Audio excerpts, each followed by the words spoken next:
1953 German Grand Prix, 34 cars. The race with the fewest entries saw only 6 cars line up on the grid.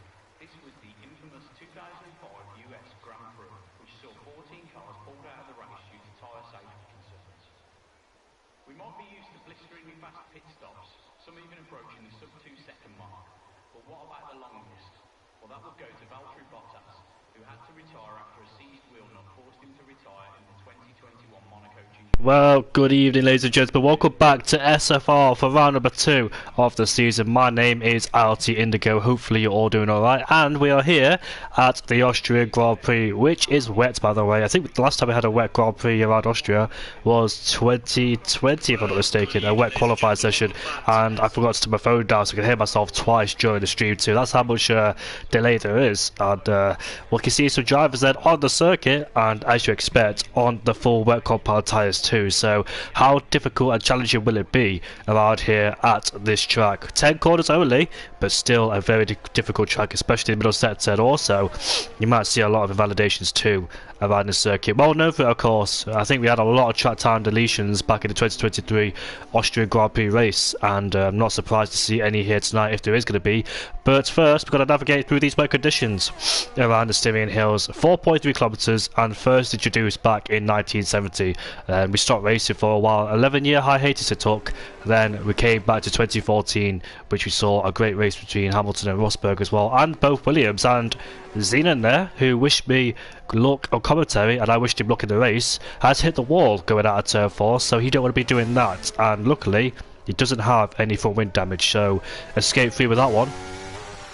Considering Beremi is the first one on the circuit, or first in line, we'll watch his progress then. It was a wet Spanish Grand Prix, which is very unusual because we don't see a lot of wet races in Spain, especially league race, so that's probably my first time I've seen a wet race in Spain. But here we are with Beremi then. Oh, bear in mind, if you do hear me sniff along the way, I have got a cold, or my ears are blocked, not blocked, sorry, probably with my ears, as we head down into turn number 1 then, picking his braking point. And I think most drivers will be very cautious in this qualifying session, so just want to get a lap time, just want to get a reference and a feel for the track. I don't think there's no need to push too hard in these early stages of qualifying. And as you can see, Beremi has turned off his EOS, so I don't think he's going for a proper lap. But considering he's turned off his EOS, the driver behind us is Rogue Smithy, and he could be on a flying lap. And qualifying, obviously you don't want to overtake people because you're all doing a fast lap time, but Rogue Smithy might be a bit of bother here because I know Beremi's not obliged to get out of the way. He is technically on a lap, but not blocking him. So hopefully Rogue Smithy doesn't feel impeded by the Aston Martin driver, because he did start his lap behind him, which is very unusual. I thought he'd give a bit of space around this 4.6 kilometer track. So he might hold up in the corners and the straight line, but Beremi has gone out wide. This could be a big problem too, because if Beremi makes mistakes, that's going to compromise Rogue Smithy. He's right behind him. And Rogue Smithy might feel impeded by this, but Beremi is on a lap time too, not a representative lap time, it must be said. So here they are, right in the final corner. Rogue Smithy has invalidated anyway, and Beremi crossed the line to set a 16.7. Now, I hope Rogue Smithy is quite wise about this, just needs to back off and not interrupt Beremi's lap time as he makes a mistake down into turn 1, so his lap time is already over if he was going for a second lap time anyway. Here is our champion from last season and last week's race winner. I believe a Red Bull has spun going out of turn 3, and that's not Harry Kane, it is Alex Haug, who's gone for a little bit of a spin or a venture out of turn 3. So Ramavaj has set the pace with a 15.6 and currently 1 second over Beremi, which is expensive because he turned off his EOS. And here comes Tycoon, who goes into P2 in the Haas with a 16.6 then. So comfortable buffer that Ramavaj has over the rest of the drivers. How much are these drivers willing to push in these early stages of qualifying on their one lap? Here comes Laser coming towards the line now. It's going to be a 15.0 as he raised the bar and put some distance between himself and Ramavaj by 6/10 as well. So this is going to be about survival here in qualifying. Want to be set the fastest time you can, but obviously without putting it in the wall or making a lot of mistakes around here. Here is Sabit. He qualified P2 at the Austrian Grand Prix last season, and can he repeat that? I can see a few drivers who might be stationary on the track, but look at that. Sabit almost went to the wall, picked up the throttle a bit too early, and compromised his lap time. MDJ goes into P2 ahead of Beremi. Beremi's done his second lap on the wet compound tyres with a 15.6. Lord Danny Boy, Harry Kane slot into P6 and in P7 in the Red Bull and the Ferrari, and Glock goes into P3. Remember last season, Glock and MDJ had an almighty battle on the last lap of the Grand Prix, and MDJ came out on top. I know that because I remember saying the whole season that Glock still needs to get his first win of the season too, so MDJ took the victory. So as you can see, a lot of drivers will go for 2 or 3 laps on the same set of wet compound tyres because it is much better, it is much more grippier, and the tyres don't overheat like the soft compound tyres do, or any sort of tyres on the dries. You can go for multiple runs on the same set of wets without them overheating. MDJ's lost a second in the middle sector. I believe he was up in the first sector, but somewhere along the lines of this lap he's made a mistake. Here's Martin heading towards the final corner now to start or complete a lap time. Jargon goes quickest. Martin goes into P6 in the Mercedes there.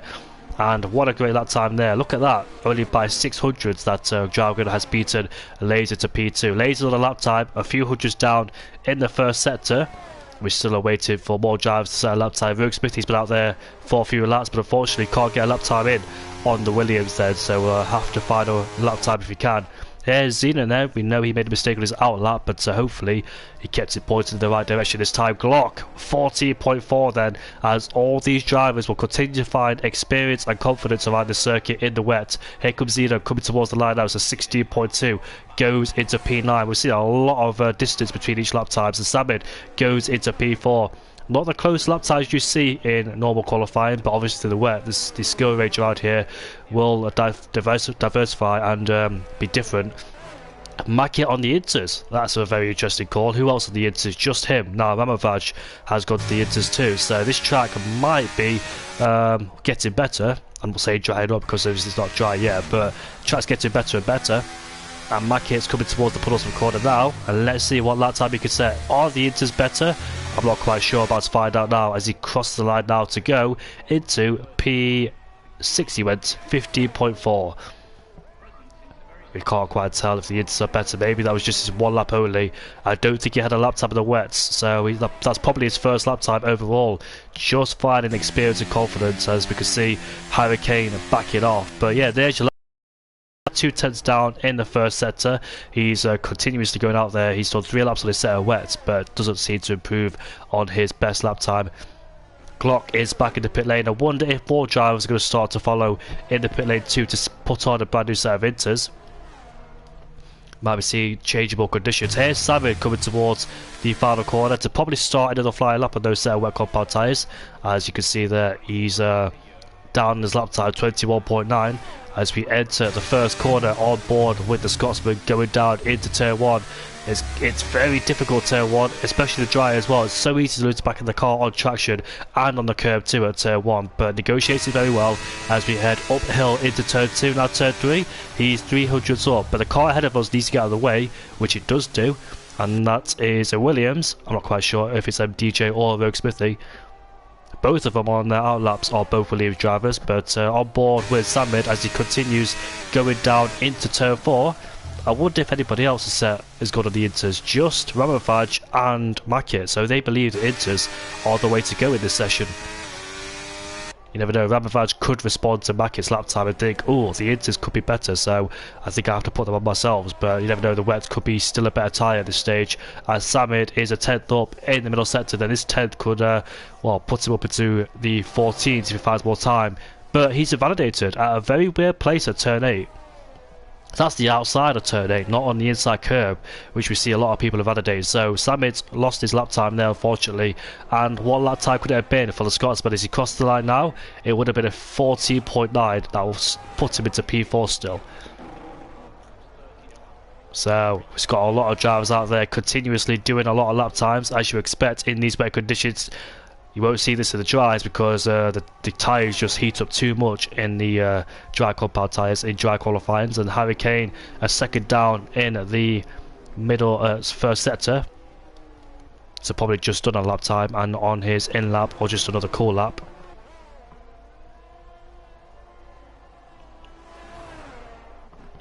on board with Ramavaj, interested to watch his progress on the intermediate compound tyres as he makes his way now towards the middle sector at 52.3. He's currently 1,000 down, or a 10th down in that middle sector on his previous best, but you can see the car sliding, aquaplaning.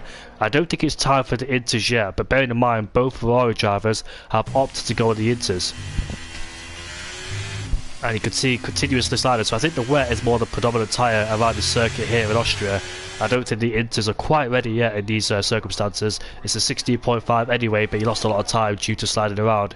Rogue Smithy yet to set a lap time. He finds himself behind another driver, so Rogue Smithy's car placement has not really been that great in this qualifying session. It's a 50.3 for Rogue Smithy. I don't know how, but he always finds himself behind another driver. Okay, look at that. Nice view there of an AlphaTauri getting a lift.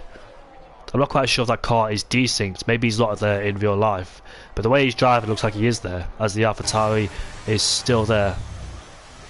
Is that driving in P3? No, it's not. Who is it? It is Atlas who's there.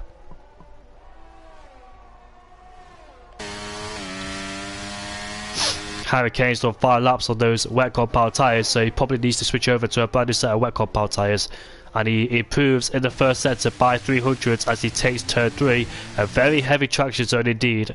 A heavy braking zone, and very important to get traction at the exit of this corner because DRS leads up all the way down into turn 4. Once again, on the brakes downhill into turn 4, you can lock up the front very easily. Let's see how he takes the corner. Short shifting to reduce wheel spin up to 5th gear. And we make our way now towards turn 7. Let's see how he takes this one. Very cautious on the way in. And short shifted once again. I think he's short shifted a bit too much there, to be honest with you. Getting a bit bogged down in the exit of corners. With 6 minutes left to go in the session. Maybe thinking about putting a brand new set of wets on that car so he can have the freshness of the tyres. I think he might go to the pit lane at the end of this lap, which he does do, so he abandons that lap time.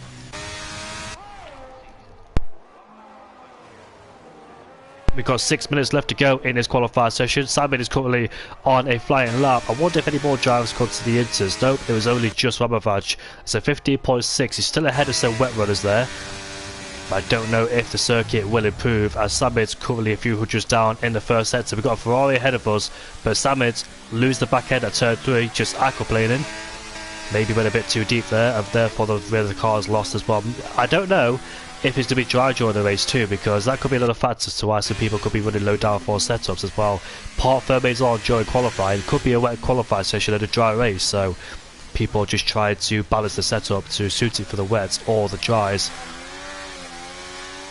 But for Rogue Smithy, it's been a recurring theme in this session about finding himself behind drivers on his flying lap. So hopefully for his next few laps he can put some distance between himself and the next few cars. The record for the most cars in an F1 race was achieved at the 1953 German Grand Prix, 34 cars. The race was Good evening, Luis. How are you doing, mate? Hopefully you're doing alright. Let's watch MDJ's progress then. 5/10 down in middle sector, and he's going to go into the pit lane. So that doesn't matter anyway, but there's a car who's spun. Who is that? And he needs to move very quickly because he might get disqualified for going the wrong way or blocking the pit lane. That was Aston Martin who went for a spin. Is that Bear Remy in P11? Nope. It is his teammate, obviously, as Mackett goes into P2 with a 14.4, so a stellar lap time there from the RP driver, and currently joins the front row along with Glock as well. Glock looking for redemption after losing the victory on the last lap of the race last season. On board with both Ferrari drivers, Lord Danny Boy and Emils in P18. They're on the inters, but you can see that the car really snapping away from him. 1 second down in the middle sector, so not improving. But what about his teammate? Currently a few hundreds down in the first sector. Judging by the conditions, I think the wet tyres are still the best way to go. And Danny Boy's 3/10 up in this middle sector, so finding time along the way on this lap with 3 minutes and 50 seconds left to go in this session. JDM hasn't got out there whatsoever, so he might have a qualifying ban. Had a lot of qualifying bans last season in JDM, but a qualifying ban in the second race of the season is not ideal. And here he is across the line then, goes up into P17 as Lord Danny Boy. But we see our main contenders now start to approach the circuit, and they're on the wet compound tyres then as expected. So But the Hasman in P9 and Harry Kane have got out on the intermediates, whereas some are on the wet compound tyres then. So we'll see which is the best tyre to use in the latter stages of qualifying. Who has got the strategy right here in qualifying? I remember as well a wet qualifying session back at the 2020 Syrian Grand Prix, I think it was. The first race was Austria. I think it was back in when it was a COVID pandemic, and the Austrian Grand Prix was the first race of the season. They held it twice around here too, and in 2021.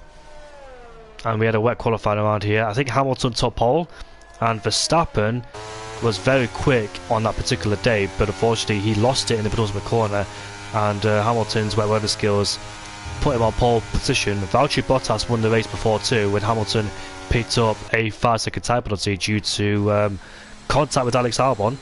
I think we all remember that day, don't we? But we'll watch Dragon in P4 because he's currently in a lap time, so let's see if anybody can improve. They've had a lot of laps around here in Austria in the wet conditions, so hopefully their confidence is high around here and they can find the limits around the circuit and know where to push. Rogue Smithy is up into P3, and that's a great lap time from the Canadian driver from Liverpool as we head down into turn 4. No, he's backed out. It was only a few hundreds down the first sector was Dragon, so not happy on this lap time is the AlphaTauri. Maybe thinks he can improve or leaving it later towards the later stage of qualifying. But look at the map. Let's go on Bob Clark. He's currently in a train somewhere. I thought they were close together on their laps, those guys, judging by the mini-map, but it looks like they've got a few meters in between themselves and the car behind. So on Bob Clark, as we head down into turn number 4, this is where he lost the lead of the race last season, as MDJ was able to get the better of him out of turn 4 with better traction. As you can see there, the back of the car stepping out with wheel spin at turn 4 as we head now into turn number 6 we go. Let's see how he takes it. Just fed in the throttle there. Just trying to find where he can pick up the throttle, but I think Glock has set an identical middle sector towards his best lap. So let's see if he can try and improve in this final sector. Nobody's challenged him for pole so far, but can anybody snatch it away from him? We've got a few on the intermediates, but the guys in the top 9 have said their lap times are wet, so I'm not quite sure if the Inters are the better way to go. But here's Glock coming towards the line now. Is it going to be pole position for Glock with a 14.2? Great lap time indeed. And let's see if anybody can challenge him at the top of the timing sheet. Dragon, I think, is 4/10 down in the first sector, so not currently going his way. And Bear Remy's coming out of turn number 3 as well. So every single driver out on the circuit, including JDM. So I must have been mistaken there. JDM maybe haven't got a qualifying ban, but one lap in the rain is not ideal because you don't know the limits of the circuit. And look at that, Bear Remy then wheel spinning massively out of turn 4 there as he tries to find traction. And very crucial for every single driver now. Only 20 seconds left to go in the session. One more lap as Bear Remy in the middle sector, 2.5 seconds down, so not going to improve, and he won't have another lap time to do so either. Who should we go on board with? Red Bull's just crossed the line. That's Harry Kane. Harry Kane is on the intermediates then, so let's see if that's the right way to go. Qualifying has came to an end, and we'll see if anybody can try and snatch pole away. Dragon across the line to stay in P6. The Aston Martin of Bear Remy stays in P7 then, so no major improvements as Harry Kane is a 10th up in the first sector on his previous best. He is in the 15s, where the majority of them in the 14s. As Glock sets the fastest lap again with a 14.1. Incredible. Extends his margin once again. Does the Mercedes driver who used to be Red Bull. Now Harry Kane takes his seat as Mackett goes into P2. Incredible. JDM P3, Laser P2, and Mackett goes on to pole with a 13.7. Zeno with P4 on the Inters. Harry Kane coming towards the middle sector, 8/10 up. But let's see if that's going to be enough to take pole away, because he still needs to find a bit more time in the final sector. MDJ goes into P4. Now Rogue Smithy up into P5. Great qualifying from the Canadian driver. Here comes Harry Kane coming towards the final 2 corners. Martin goes up into P4. Major changes in this last stage of qualifying. Here comes Harry Kane. What can he do as he crosses the line? It's P2 for Harry Kane on the intermediates then. So the Inters and the wets must have had the same crossover point or something like that. Must have been in the same pace. Wow, what a qualifying. And Mackett is on pole position ahead of Harry Kane. Ramovac, great qualifying from him in P3. I think he almost took pole at the Hungarian Grand Prix last season, if I remember correctly. Glock in P4 ahead of Laserlord. And we've got a new pole sitter this season. Well, I say this season. Mackie is on pole position. Incredible job from the RP driver. Martin in P6, both Williams in 7th and 8th place ahead of Zedam in P9, JDM in P10. And Harry Kane is the quickest interrunner who currently puts his car into P2. So what a great drive from Harry Kane. But what an interesting qualifying that was. I hope it's a dry race, which it should be, judging by the comment section. What I love is a wet qualifying session and a dry race that really mixes things up, puts people out of places. And Jedsa says OWR don't like rain. Should be used to it because they're in Norway. Oh, it's mostly the cold, I must say, but look at that. Doesn't look sunny out there, but it is dry, more importantly. Glock says traffic cost me again, so I'm lucky to Glock there. What could he have done in his last lap? But I'll take a short break before the race starts, and hopefully it will be a good one.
Well, we have got a formation lap. I always forget if we have a formation lap or not, so gives us time to run down the details and have a look what tyres people have gone for. So, Mackett, the only driver inside the top 10 on the medium compound tyres, so it's very important for him to get a good start off the line and pull away from those hard runners right behind him. This is going to be a very interesting race. We've got two on the soft compound tyres with Bear Remy. I dare say out of place in P13, should be higher up, but obviously the wet compound tyres or wet conditions could change a lot of things. Shaggy in P15 on the mediums, so splitting strategies with his teammate in the Haas, and Lord Danny Boy in 20th place also on the mediums. So all three tyre compounds being used in this race, and we'll see which is the best strategy. We know safety cars can come out of this circuit, very easy to lose around the circuit indeed, contact can be made, and we'll see how this race goes with 36 laps on the board. Should be a thrilling race for round number 2 around here in Austria. Always has been a spectacular value around here in Austria. It's a great track indeed, and I'm glad it's back as well.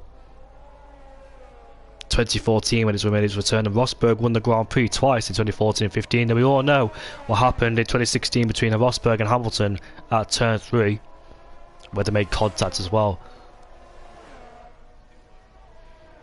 Then we won the controversy back in 2000 and ooh, don't want to get this wrong.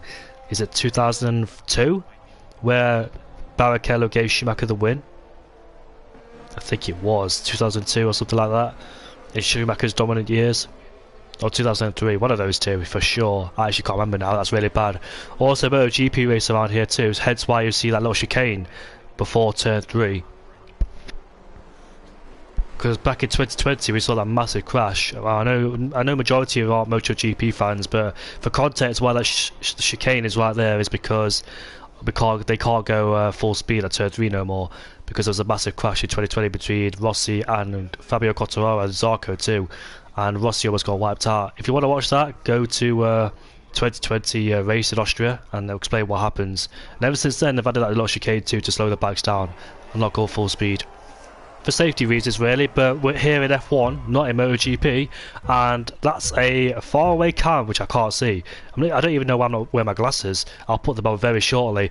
Off we go then for the Austrian Grand Prix. Not a good camera angle, but I can finally see then. Will Harry Kane jump Mackie into turn 1? No, he won't. He stays behind it for the time being. A McLaren there.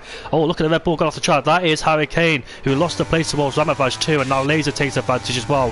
Laser almost got swallowed up. He goes to the grass there. Having to defend from the Williams and the Mercedes behind him. MDJ pulls the left hand side and will try and overtake him down into turn 3. Will anybody? Oh, look at that. There's McLaren JDM who hit the back of Mercedes, but not terminal contact. And MDJ side by side with Laser out the corner as we head down into turn number 4. MDJ will be late on the brakes like he did to Glock last season. Yes, he will then try to stick around the outside, which is a great move indeed, and puts himself up into P4. Rogue Smithy up into P8 ahead of JDM. Two former teammates going side by side, and we know these two cause a lot of chaos here in SFR, but looks like they made it unscathed, and Rogue Smithy puts himself up into P8 ahead of JDM. Logan in the McLaren this time round. They were both in AlphaTauri last season, but looks like a decent first lap so far from everybody.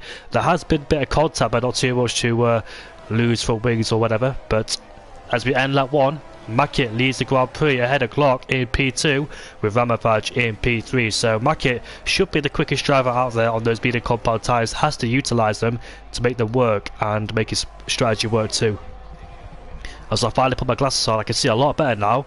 I keep forgetting to put my glasses on all the time every time I commentate, but yeah, here we go. But Glock is super close towards Mackett, and if he stays in DRS range on the next lap, it'd be super hard for Mackett to pull away, because there's 3 DRS zones around here, and it's not easy to break that DRS either.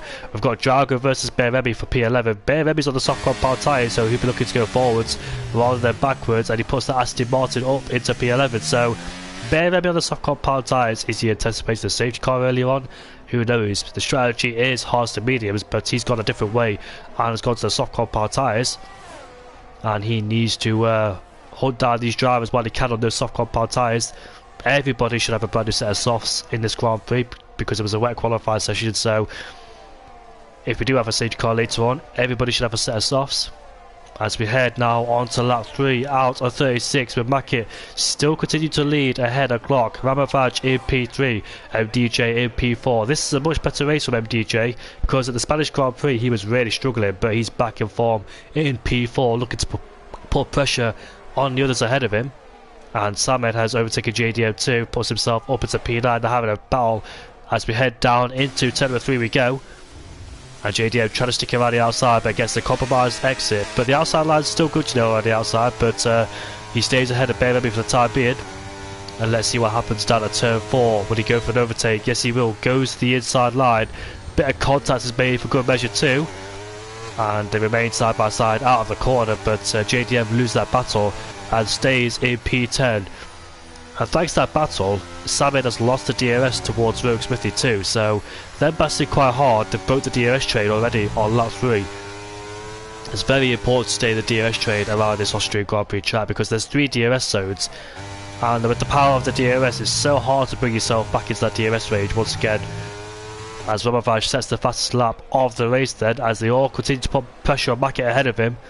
Not the best circumstances for Mackett, as he's on the medium compound tyres looking to pull away. As Aston Martin has to go off the track there to take avoided action, but JDM moves to the left, but gets a bad exit out of turn 1, and Beremi moves ahead. And what about Jargon as well? He moves ahead, or side by side with the McLaren driver, and he puts himself up into P11. But JDM's a fighter, he won't back down from this, and he's still down the inside as they'll both get DRS out the corner.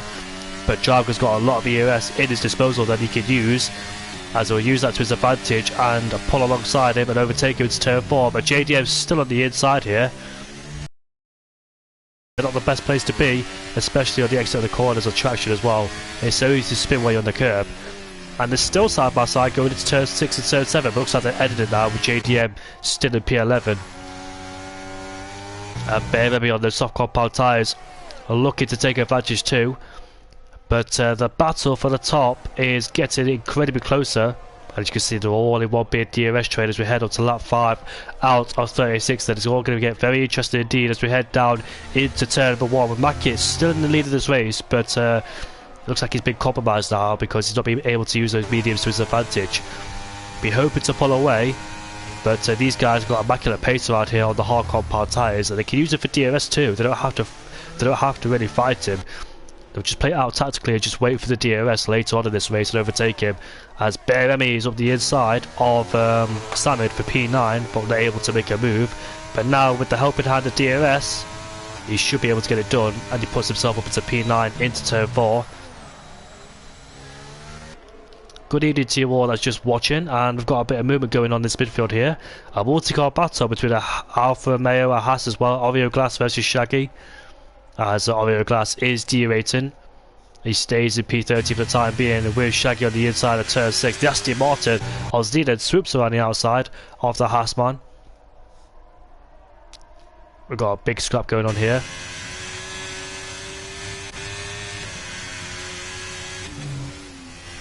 Oh, there's a bit of contact too, and the Haas gets collected, and the other Haas has to take a void action as well. That is Zenith who spun out of the penultimate corner. We saw in qualifying that an Aston Martin spun in the pit lane.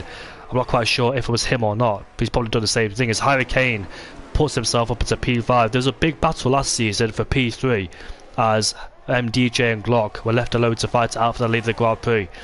We might see the same thing here in Austria again with the battle for P3, but even P1 as well, as Martin is outside this 1 second range of DRS.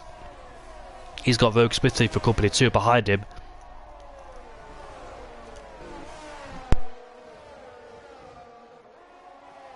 This is a great scrap so far between all these drivers here. Got a bit more movement between the Haasman and the Ferrari too, going wheel to wheel into turn 6. As the Ferrari driver is just ahead of the Haas, with Lord Dannyport just behind him. SFR never fails to impress me with all the amount of battles we have this in the top tier of Division 1. I think Tier 2 is also a qualifying session if I'm not mistaken too. But here we are on the long straight heading down into turn 3 with Glock on the back of Mackett. Doesn't have to overtake him yet, he's just used it for DRS, but he's got to watch out for Ramavage too. It's all one big DRS train full of dirty air too. This is good information for me too, because I got a league race around here, same in Austria, so I can actually follow what the strategy could be, as Samid has re-overtaken BMWi for P9. Looks like those soft compound tyres have come to the end of their best performance. Not able to use the soft compound tyres as he wants to, but P10 for the time being for the Aston Martin driver. And we've got Glock pursuing Mackett for P1. Mackett was not able to pull away from the rest of the field like he wanted to. He was stuck behind him ever since turn lap 1. A shout out to my good friend Thomas if you're in the stream watching, if you are here or not. But on lap 8 out of 36 then, when will Glock decide to attack Mackett for P1? He can stay in the DRS as much as he wants to, but you've got to watch out for Ramavage, because Ramavage is not willing to sit there in the DRS. As you can see there, Ramavage is forcing Glock to overtake. They make contact, and Mackett is almost in a spin. Ramavage takes advantage, and Glock has lost 2 places. Glock's got good sportsmanship. We saw it back in Spain last season where he tapped the back of MDJ, put him in a spin, and slowed down for him. He knows when it's his fault, and unfortunately there it is for the time being. So Glock has fallen down as a P4. That's bad news for him, you know, being forced in this DRS trade. As Jargon and Sammy continue their scrap for P9 and P10. Jargon is making his way up to the field now. and he's up into P9. I hope Glock in the Mercedes hasn't got any sort of front wing damage. It was a little bit of a light tap, but maybe a bit of yellow damage. Looks like he's okay for the time being. Doesn't look like there's any signs of understeer in the car. But now Ramavaj in P2. Let's see what he does now and play the strategy right. Last season in here in Austria, it was a great fight between the top two, between MDJ and Glock. They're back together now, MDJ and Glock. And Ramavaj looks like he's about to overtake Mackett as he puts himself up into P1 and the race lead. As we head down turn 3, it's very easy to outbrake yourself here in turn 3, especially in dirty air as well. A heavy braking zone want to screw off all the speed. And it's also very easy to lock the rear brakes up too, going down into turn 3 and in turn 4. How long can Mackett survive on those medium compound tyres? Those mediums will start to fade away very shortly. The hard compound tyres could be in a better shape in comparison to the mediums. And the top 8 are all in one big DRS train too, so Rogue Smithy is on the back of it and not in the best place to be, because it's so hard to overtake when your rivals are carrying the same speed as you down the straight. Hopefully the ERS management is good too. As you can see there, a lot of management going on in this early phase as Rogue Smithy, as you can see the track limits going out of the penultimate corner, so you can be very careful not to do that more than twice, otherwise that's a 3-second time penalty coming his way. Mackett now in P2 will have the DRS. He gets out of shape out of turn 1, but will he re-overtake Ramavaj for the lead of the Grand Prix? It's a bit exposed in this DRS train, is Mackett really, been on the medium compound tyres. If a safety car comes out, he'll probably swing towards his way, but not so far. You've got to watch out for MDJ behind him, who's got some great pace here in Austria. Unlike Spain, where he did struggle due to high tyre pressures and the wrong suspension, but as you can see, the Alfa Romeo moves to the right hand side and covering his lead. As you can see, MDJ there getting in on the action with Mackett too, but not able to overtake him and go fully alongside him. And got more action going on in this midfield. You know what? I would love multiple screens around here, because in commentating it's so hard to catch every single battle. We've got different groups in this field here, with the field spread going on from P9 downwards. Unlike in real life where you get replays and more context as well to what happened in the battle. As we go to lap 11 out of 36, I think Mackett will pit in about 5 or 6 laps time to get rid of those medium compound tyres. The alternate strategy I think always works. It all just depends when the safety car comes out, hards to mediums. Obviously you can't gamble when a safety car comes out, you can't predict it obviously, but the normal strategy to go is hards to mediums. And bear with me, still on those soft compound tyres, in a battle with himself, Samid and Dragon, with Mackett putting pressure on Ramavaj yet again. You see, the power of the DRS is able to keep everybody in contention of fights. That's what's good about this track. 3 DRS zones. The DRS was introduced back in 2011 when it was helped design drivers overtake them into corners, get close to the straights and make an overtake in the corner in the braking zone yourself, but it can be used as a big DRS train as well, as you can see for yourselves in Austria. I have got a cold, so apologies about my voice tonight. Haven't really prepared it for this race, but oh well, we'll move. I don't think Ramavaj turned up at the Spanish Grand Prix last week, but here he is in Austria doing a great job. But obviously there's a long way to go here at the Austrian Grand Prix. Anything could happen. And once the pit starts start happening, that's when we'll see some more field spread and more drivers splitting up. But look at that, MDJ has hit the back of Mackett again, so 2 drivers hit the back of Mackett. Outbroke himself, tries to defend from Glock, and now Glock is up into P3. MDJ is actually derated the straight, so he's used a lot of ERS to try and overtake his rivals. As we head down into turn 4, his teammate is trying to put pressure on Martin. I think he's overtaken him, he's up into P7. I think Rogue Smithy tried to move down the inside of turn 3 on the Mercedes driver, and it's paid off so far into turn 4 as he gets ahead of Martin for P7, puts Martin the back of this DRS train.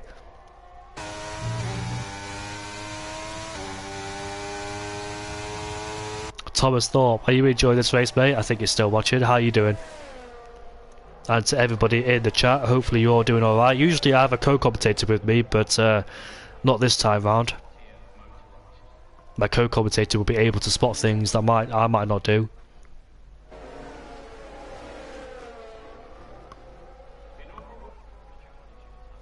as we go up the hill once again. And then with all these drivers in close contention, Glock is putting pressure on Mackett. Hopefully it doesn't hit him this time. It goes wheel to wheel, slight contact into turn 3. But can Glock get a decent exit, out traction him, go down into turn 4? He's not able to, as Mackett has the DRS on the back of the Alfa Romeo driver. It's nice to see Ramavaj lead a race again. We've got a long way to go, like I said earlier on. Anything could happen, anything could change. It all depends who pits first in this DRS train. That's when things will get interesting. It's a nice shot as well, this camera angle, because we saw 2 cars going side by side going up into turn 3 while we're here in turn 6 and turn 7. I don't know what it is, Thomas. There's something wrong with my ears. They keep popping in and out, so I keep hearing myself louder than I think I am. If that makes sense. I don't know if you have that problem before, but I don't have a blocked nose as well. As well, lap 14 out of 36 then, with Ramavaj still leading this race ahead of Mackett. Glock in P3 looking to try and regain the lead after making contact with Mackett into turn 3. And here we are, down the inside. There's a bit of oh, look at this then. A bit of action with Laser and MDJ. Laser was actually defended for Hurricane, then had to pull left to avoid MDJ hits the back of him and tried to turn it into an overtake, which almost paid off, but MDJ is still in front. And this is only the second race of the season. Here he is. Oh, Rogue Smithy's made contact with the McLaren driver. And Hurricane takes P6 away from Rogue Smithy. I didn't even see that Rogue Smithy overtook. Oh, a bit of contact again between Martin and Rogue Smithy. But I didn't even see Rogue Smithy overtake the Hurricane. They tried to go down the inside of Laser, but unfortunately made contact with him. And Glock is super close into the back of Mackett. Lap 14, well lap 15 out of 36 then, almost at the halfway point of this race.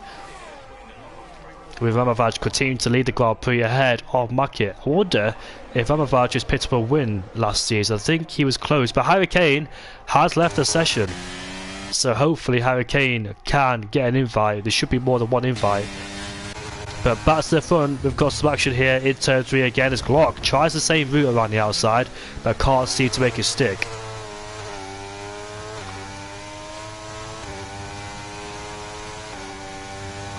Yes, we do, Thomas. We have a steward's investigation. I think in every single league race, as Hurricane is actually joined the party. So, Hurricane, did you rage quit or did you lose your internet? No, I lost my internet. Can you find your get in? Did you find your way back in? Yeah, I tried. How frustrating was it to be in that DRS train? It was fucking irritating us. Apologies about the language. Obviously, in other countries they're allowed to swear on TV, but look at Rogue Smithy taking a wider angle. That's MDJ, in fact, who took a wide angle in the penultimate corner, so that might be a warning on his way. How do you think this race is shaping up, Hurricane? Did you think that you were in contention to be on the podium or win? Yeah, I think I still am. I'm in again. I'm leaving now. You're currently in P8 with a 3-second gap towards Samid, a 3-second gap towards Rogue Smithy. So, do you think you can try and find yourself back in this DRS train?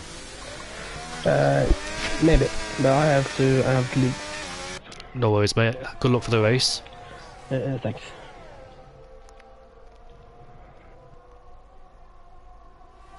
I don't know what it is with drivers joining me mid-race, because Hazara's done it, Hurricane's done it about 3 or 4 times, other drivers have done it. I don't mind speaking to them, but I find it quite weird commentating and speaking to another driver in a party. Hurricane is back in the session, but he's lost a lot of time in his DRS train. Samid is putting pressure on him, he's 1.3 seconds behind, so Hurricane has to pick up the pace now once he gets back in. That's every single person's worst fear in online gaming is internet connection issues. I had it last race as well.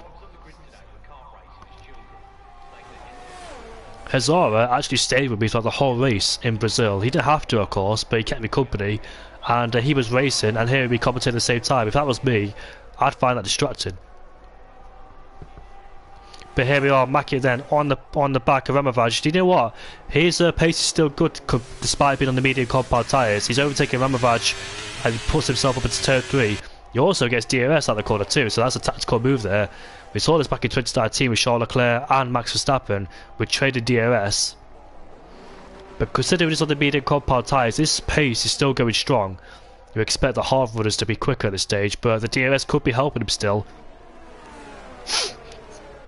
But we have a steward in every single league race you have, Thomas. No matter what league it is, there's always a steward's office. So if you have an incident during the race, you have to report it. You have to tell her what lap it was on, give a description what happened in the race. I think Mackett's in the pit lane. Yes, he is then. So Mackett is in the pit lane to get rid of these medium compound tyres.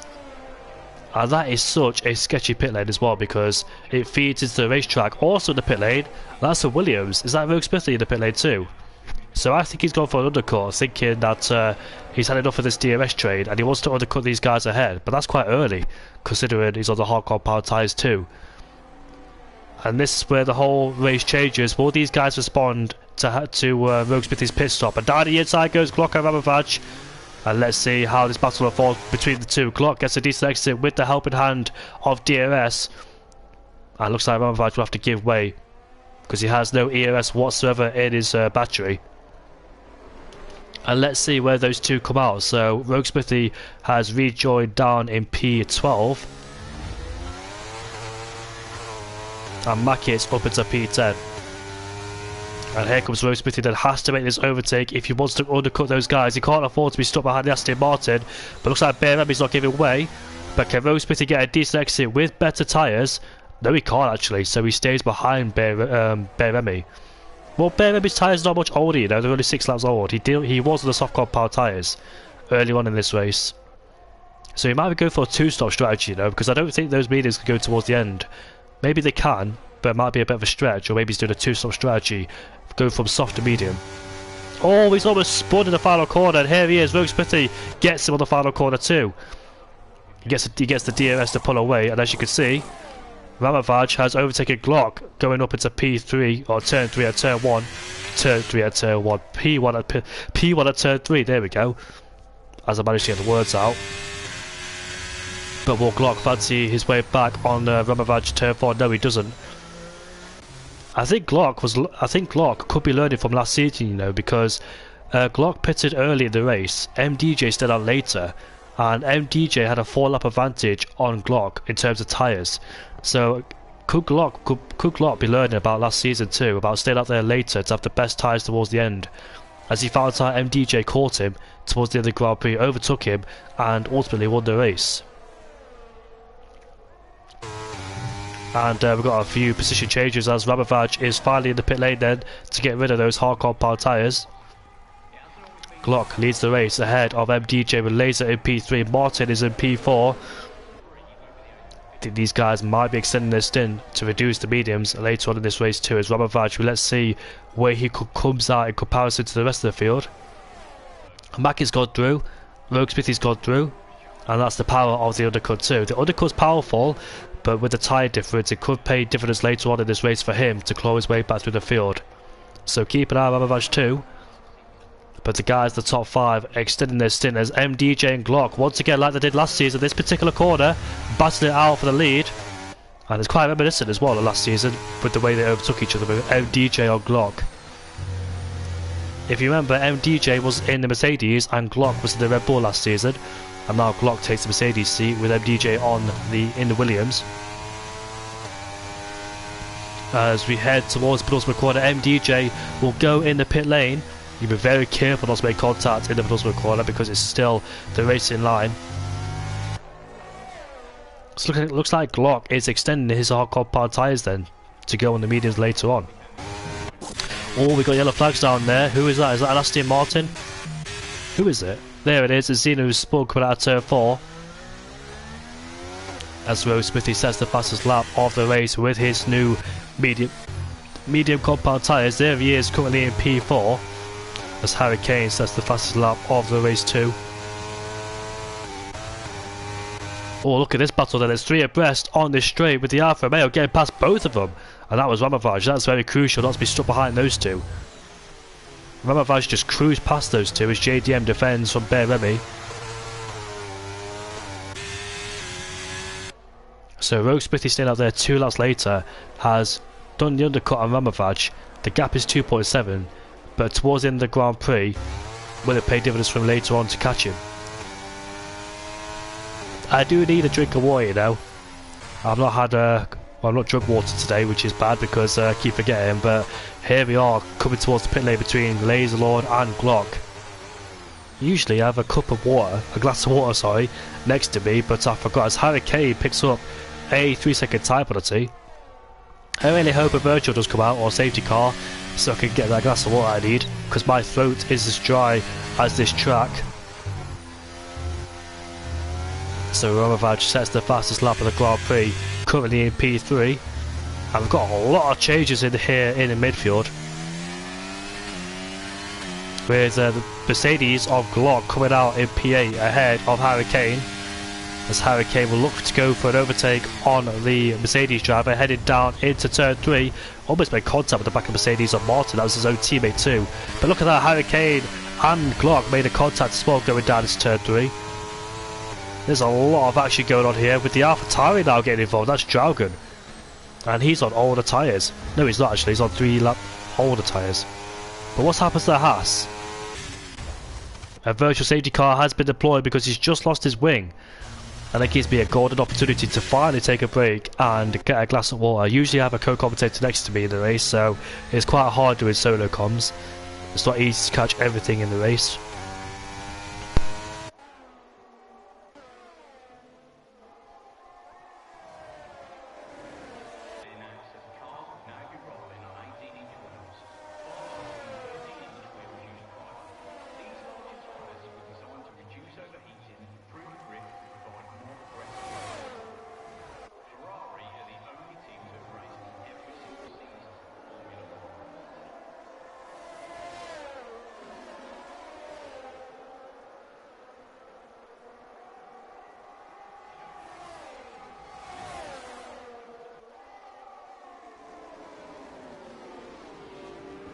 Looks like I've just missed some ash here because there was a bit of contact between Glock and MDJ, and MDJ might have picked up a drive-through penalty if I'm not mistaken.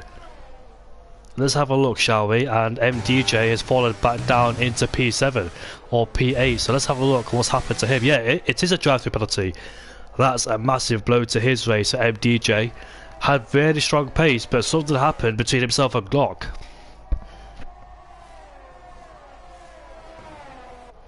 And MDJ will have to serve his drive-through penalty in the pits in the next 3 laps of this Grand Prix. So let's have a rewind of what happened.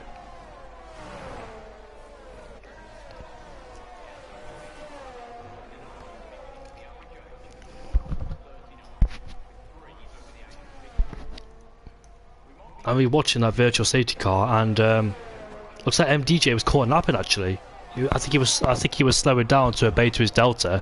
Then Glock overtook him. It was a late move from MDJ, pulls to the right hand side. I thought they both made contact, but actually Glock got ahead of him. So that's a massive blow to his race then, and his chances of winning or a podium in this race have disappeared. And he falls down into P12. Had a miserable race at the Spanish Grand Prix last week, but this week turns out to be a bad race for him too. We've got a spinner down at turn 1. Is that Lord Danny Boy? Yeah, it is, in the Ferrari, who's lost his wing. No, he hasn't. That's just the yeah, I couldn't see his front wing there. So who is in the best position so far in this race? I think it's still Glock who's got a good. Well, he's 5.2 seconds away because he's still out there much later in comparison to everybody. But with the tyre deficit towards the end of the Grand Prix, will that make up the difference and therefore be able to catch the top 3? We know Mack is on the hard compound tyres because he had to. He started from mediums to hards. But Romovage has overtaken Rogue Smithy. Has he spun? Yeah, he has. Rogue Smithy has spun coming out of turn number 1. And that's another driver who's dropped out of turn 1. So, did he take too much curb on the inside or on the outside? Has he lost a bit of his end plate too? I can't quite see from this camera angle. Let's have a look. Yeah, he has. Yeah, he's lost his end plate at the front. Oh, that's a shame there for Rogue Smithy. He was shaped up to be a good result like he was in the Spanish Grand Prix. But once again, contact. He's been involved in some contact. Well, a spin by himself. And Harry Kane goes through. So, Glock doesn't have to fight with Rogue Smithy anymore. I think his main focus is catching the top 2 if he can. With the tyre difference, Mack it on the hard compound tyre. 4 laps difference will make a huge difference to the end of the Grand Prix. Glock is pursuing. He was the hunter. He was being hunted last season, but this season he's pursuing. He's got his teammate right behind him and Martin. Both Mercedes in a great position with Laserlord in P5. and Samid in P6. A bit under the radar is Samid in P6 there. He's done a great job to come back to the field so far. But he's on all the tyres though, so he might drop off towards the end of this DRS train later on in this race with 10 laps left to go in this race. Surprised no one went 3 wide under the VSC. Yeah, so if people for context, if people don't understand that, Shaggy's retired in the pit lane, so that's him done and dusted. But people don't understand that reference. Basically, me and my mate went karting on Saturday, and under yellow flags there were 3 people going wide, 3 wide on the straight under yellow flags, even though the person who caused yellow flags was on the outside of the track.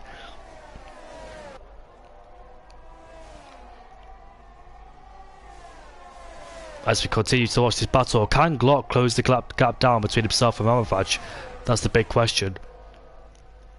Learning what MDJ did to him last season, tried to rectify his mistakes, but looks like Ramavaj got some decent pace, and Glock's got to watch out for his teammate and Laserlord behind him too, so a lot of comfortable journey for Glock.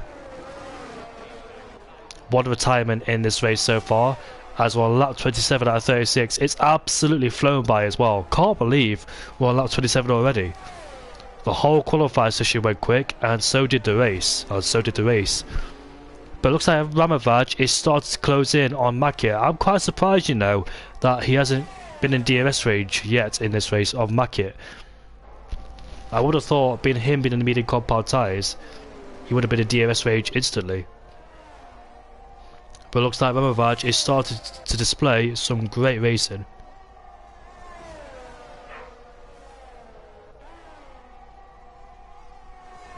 And more yellow flags as well. Is that Aston Martin who's got a little bit of a spin there? Let's have a look at what's happening in the field. We've got MDJ trying to make his way back on Dragon. They go side by side. Dragon was ahead slightly, but MDJ still there on the outside as we go wheel to wheel. Or a bit of contact too. This is a great place to go side by side, but can they get out side by side without any contact? Yes, they can.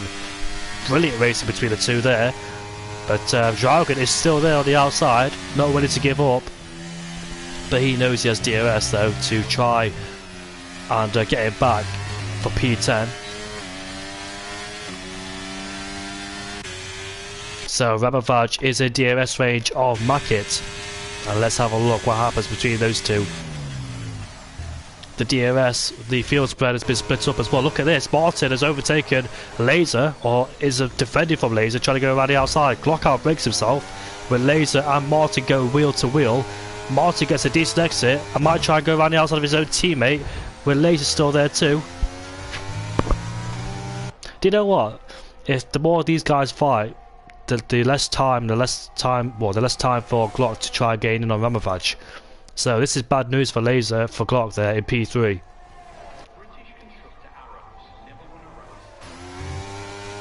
As well, lap 29 out of 36 in this race. My voice is starting to go as well. I just had a drink of water as well, which is not helping. And here is Ramavaj all over the back of Makia. Let's see if he makes an overtake down into turn 3, which he does, and gets ahead of the RP driver. Can he pull away on those medium compound tyres? Martin's ahead of Glock. So both Mercedes have switched positions, and Glock is now suddenly in a position where he can't try and catch in on Ramavaj and Makit. Here comes Makit up to the inside of Ramavaj again into turn 4.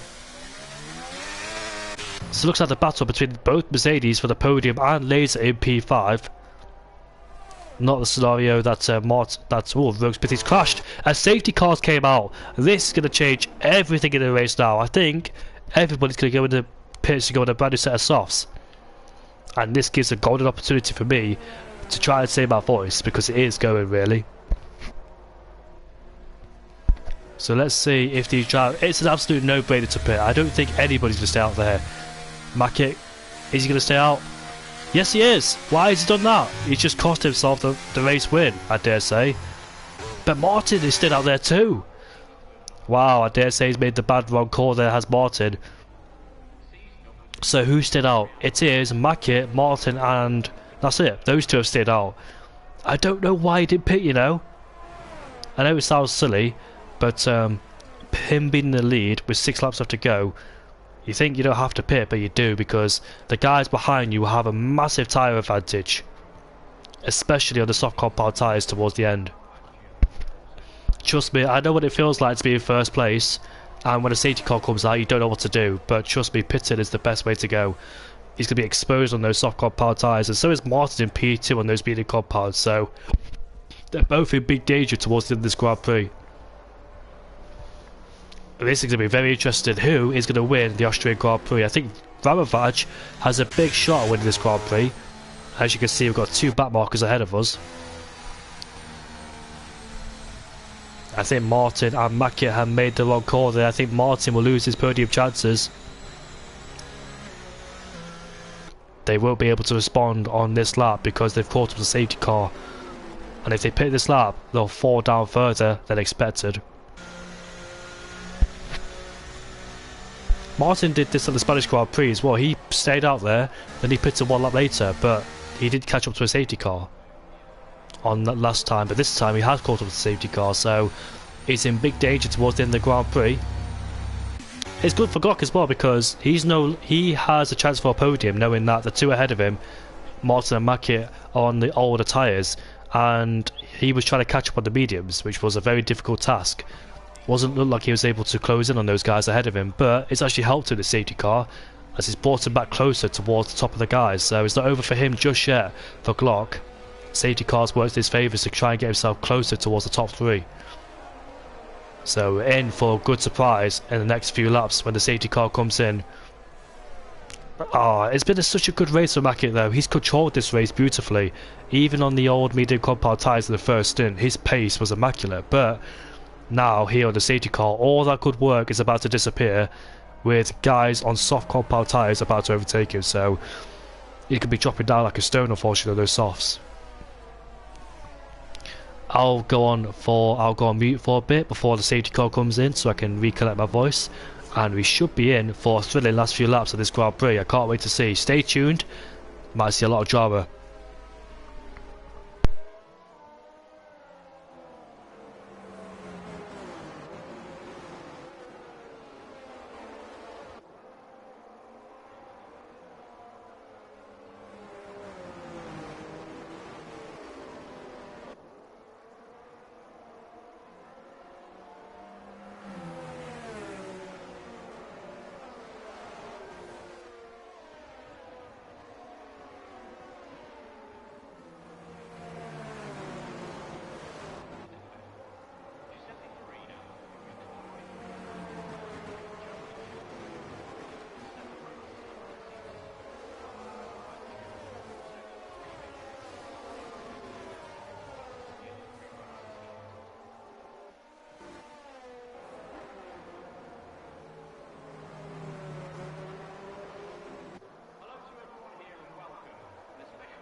So the safety car comes in at the end of this lap. Let me know in the comments, who do you think is going to win this Grand Prix? I think the vote's going towards mostly Ramavac and Glock now. I don't think Martin and Mackett have a chance to win this Grand Prix. Something spectacular happens, and who's that Alfa Romeo who just went off the circuit there? It's not Ramavac, it's his teammate. That's Oreo Glass. What's he doing? Oh, is he trying to get out of the way for everybody? Because I think he was one of those lap cars. Yeah, he was. So I think he just went off the track to get out of everybody's way. It's a nice gesture, but you don't have to do it, of course. Obviously, you're obligated to get out of the way under blue flags, but you let everybody go, so he won't be interfering in anybody's battle. But here we are, the safety car is coming to the end of this lap. Mackett will lead them away with Martin in P2. Ramavaj knows he has to get past Martin as quickly as he can so we can try and catch Mackett as we head down into turn 1. What's going on here? Glock has dropped into P6, P7, P8, P9. What's going on? Glock has lost a lot of positions. And he's fallen down into P11. What is going on in this race here? Oh, I see what's going on. Our safety cars came out. Okay, so not the climax I wanted in this race. But anyways, I think because the back markers who were in the way, they pulled to the right hand side. And there were yellow flags still. So those back markers who pulled to the yellow flag, pulled to the right hand side under yellow flags, it gave Glock a illegal overtake. So I think that's what's happened so far. That's a massive shame, you know, because yeah, it's just those back markers know they have to get out of the way, but still they're yellow flags on the safety car. Oh, Glock has fallen down to P13. I feel really bad for him, you know. Looking to go for a podium or the race win, but now it's completely out of his grasp. I was so confused while there was lots of distance between cars on that safety car. There's a massive gap in between some drivers, and that's all due to back marks. Do you know what? I think in league racing now, thinking about it, I think lap cars should be allowed to overtake on the safety car and catch the back of the field, because in real life that does happen.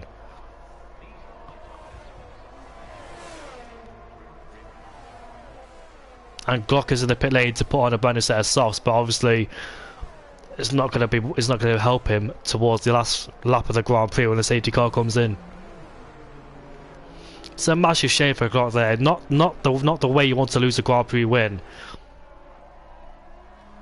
And that's going to be a big dent in the championship too, because every single race matters.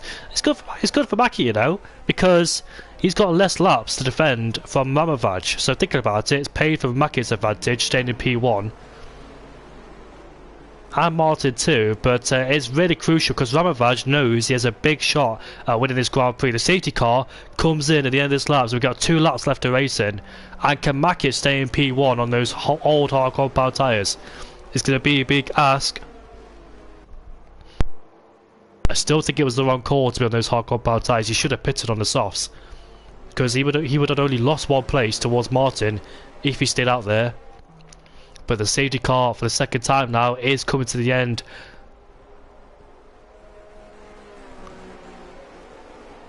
And Mackett will control the field once again. There's no back marks, I don't think, in the middle of people. I think they've got out of the way fully. It's not the back markers' fault, they're getting out of the way for people, but at the same time, you get illegal overtaking. As Martin picks up a 3-second time penalty. Oh no! He's definitely going to be dropped out the podium now. And Ramavaj is all over the back of him as he pulls to the outside, and he'll make an overtake on Martin. Into turn 1 he goes, and he has the grip to do so. Oh, he almost spun. Oh, he almost lost the car again. And now Martin comes back. Here comes the McLaren driver of Laserlord. There's a Haas who's ghosted there. I think he's a back marker. And here comes Laser. Will they go 3 abreast? Going down into turn 3 we go. And Laser backs out of it very smartly, but he almost locked up the rear tyres. He almost makes contact with Martin too. And here comes Samid as well, guessing this next to our head of Laserlord as we head down into turn 4 we go. And here comes Martin, down the inside he goes into turn 4. This is not good for Ramavaj, they're 3 abreast into turn 4. And Ramavaj is finally released, he's into P2. Ramavaj would have been so furious if Martin overtook him into turn 4, because Ramavaj knows he's on soft compound tyres, he's hunting down a win. He knows he's got everything to win and lose here. But Mackett, this is a very important last lap. The last lap of his life. Can he drive these last 4.6 kilometres ahead of Ramavaj? It's a big ask, because we know Ramavaj is on the soft compound tyres. He's going to have more cornering speed, more grip. And here we are, down into turn 1. Ramavaj pulls to the right hand side. Up into turn 1. He make contact, and Ramavaj is off the track. And now Sammy's up into P2. It's an RP1-2. Mackett could win this Grand Prix because 2 people behind him have got a 3-second time penalty. And here comes Laser down the inside of both drivers and almost makes contact too with the RP driver. Get a bit of tense here. And Mackett stays in the lead of the Grand Prix. Unbelievable. Some drivers will be absolutely furious. Laser will go around the outside into turn 4 if he can. Ramavaj will be absolutely furious too, knowing there's a race win on the cards. But Mackett, I still think it was the wrong strategy. You know, I'm still sticking to my point. But you never know. He could lose this win because Samit behind has on the soft compound tyres. Will Samit help him? He has to help his teammate because Samit's got a 3-second time penalty. He's got to watch out for Laser. Laser hits the back of him too. Here comes the Red Bull Hurricane down the inside of Ramavaj. Into the penultimate corner we go as we head now into the final corner. Unbelievable drive. Mackett will come across the line to win the Austrian Grand Prix ahead of Laser. Ramavaj in P3. Bear Remy finishes in P4 ahead of MDJ. What a climatic race that was towards the end. Salmon in P6. Dragon 7. Clock in 8th place. And that was an incredible race. Did not expect Mackett to win that whatsoever. Ooh, I'm out of breath now. We had a quiet race when there were no safety cars, but ever since the safety cars came out, it spiced everything up and brought the field back together. And what a race the Austrian Grand Prix has shown us. Mackett was, yeah, I agree with you, Mackett was lucky there, but I think Ramavaj should have waited, you know, because turn 1, not really a place to overtake unless you're fully ahead, of course. But you've got to be very careful into turn 1 because it's such a tight corner. But wow, what a race that was. Mackett wins the Grand Prix from starting to pole and finishing in first too. Oof, what a race. The likes of MDJ, who lost this race too due to a drive-through penalty. Glock lost the race due to back markers and the yellow flags. Hurricane lost the race due to disconnecting. But Martin, in the end, fell down to P11, so in from P2 to P11 in 2 laps. We'll see what happens at turn 1 investigation, because I don't believe that Mackett did anything wrong. You don't really go up the inside into turn 1 like that, into a corner like that. So I think Mackett should have this race win. But I'll still stand by what I said, that going on the hard compound tyres was the wrong choice.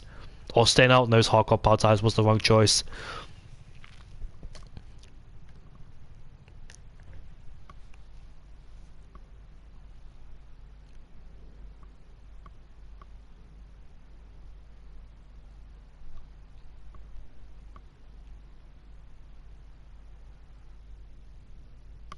We'll hear from the Alpine driver.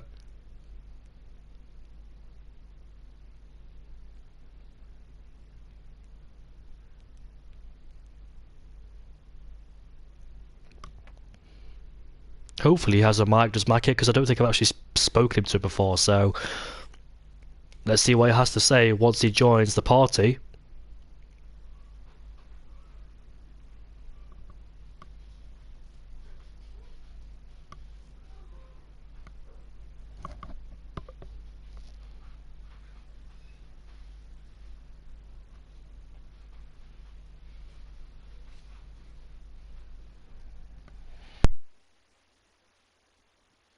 Yeah, he only did the one-stop strategy too. He went from mediums to hards, and those mediums to hards turned out to work to him as well. And here he is, our race winner in the party. He must be absolutely thrilled with that one. Mackett, how are you doing, mate? You must be so thrilled with that one, because I bet you thought you made the wrong choice, didn't you? Staying on those hard compound tyres, seeing everybody went to the softs.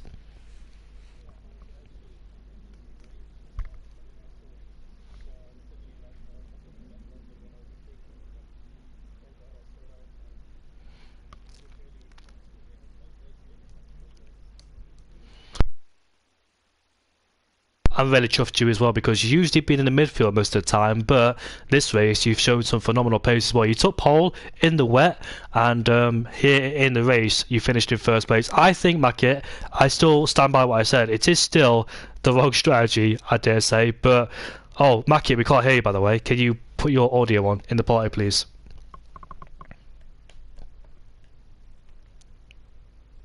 If I don't know if, perfect. let me speak. Yeah, I'm good.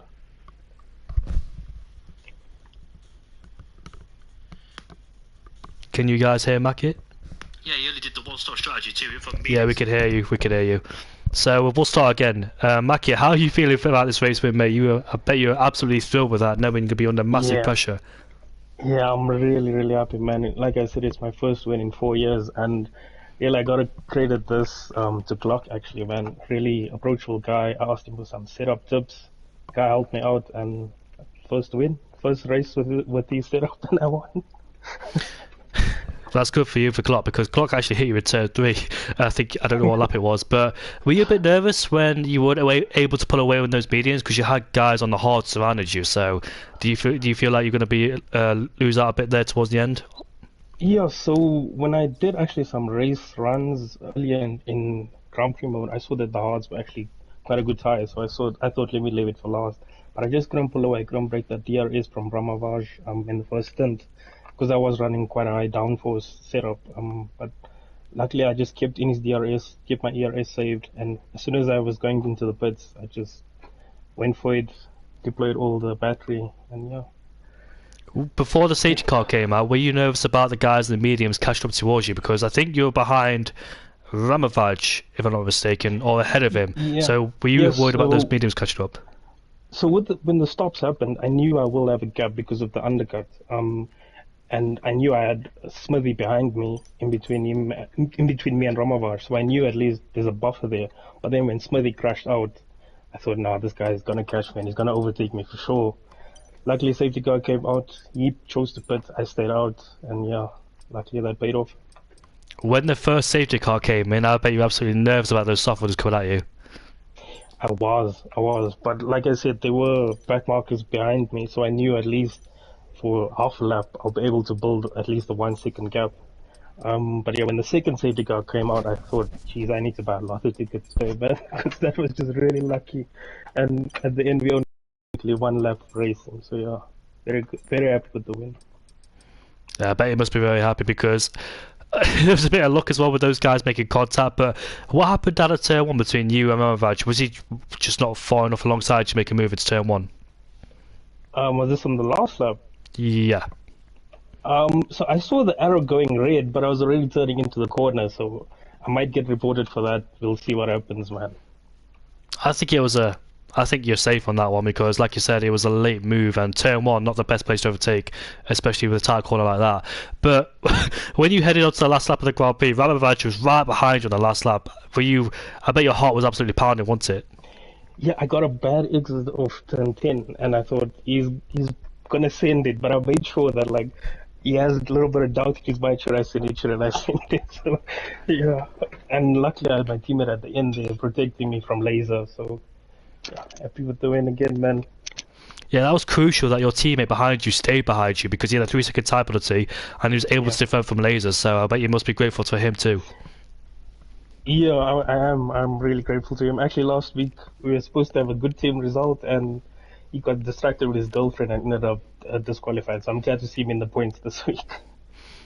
Yeah, I'm really happy for you, mate. You drove a fantastic race. His first win in 4 years, you say, or 4 seasons? Yeah, 4 years, man. 4 years. The last win was 2019.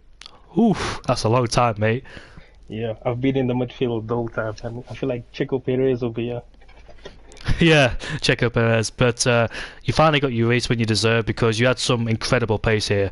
You may have had a little bit of luck with teammates, well, people crashing into each other, but still, that's all a part of the game, no matter how you win. But qualifying, you took pole position. Is that your first pole in how many years? Yeah, it also is my first pole in quite a while. I actually feel really comfortable in the wet on this game, more comfortable in the wet than in the dry. So I knew as soon as I saw rain, I'm in contention here for pole. Were you one of the drivers who went on the Inters early in qualifying? Was that you? Yeah, so my first run, I tried out the Inter. I saw there's way too much water. Put it in for the wets, and yeah, took it from there. The last run, I should have actually went on Inter, but I stuck with the wets because I thought it's too much water. But were you surprised when you took pole position, or did you feel like the car was good underneath you in the wet and dries? So in the first run, I felt that I didn't have everything connected properly. Put up my tire pressures a bit, put up some more front wing because the car was a bit understeering. Second run, yeah, it just felt right out of turn 1 even on that last run. Well, congrats overall, mate, and you had great blistering pace. So I hope we see that more of you in the next few races up there because that was definitely one of the great drives you had today. So congratulations, mate, on the win, fully deserved win. Thanks, mate. Hope Clark should be set up for the next race. Yeah, I want Glock setups too because I actually got a league race around here in Austria too, so I want it set up. But anyways, that's it for today. And Ramavaj, I know you joined the party, mate, so apologies about that. But congrats on P2. I think you finished. Yeah, P3. Thank you, sir. Thank you. We'll have to round it off there. So thank you for joining me in the podium interviews, Makit and Ramavaj. Congrats on P3. Join us next time out for the Hungarian Grand Prix on January 23rd next week on Tuesday at 7:30.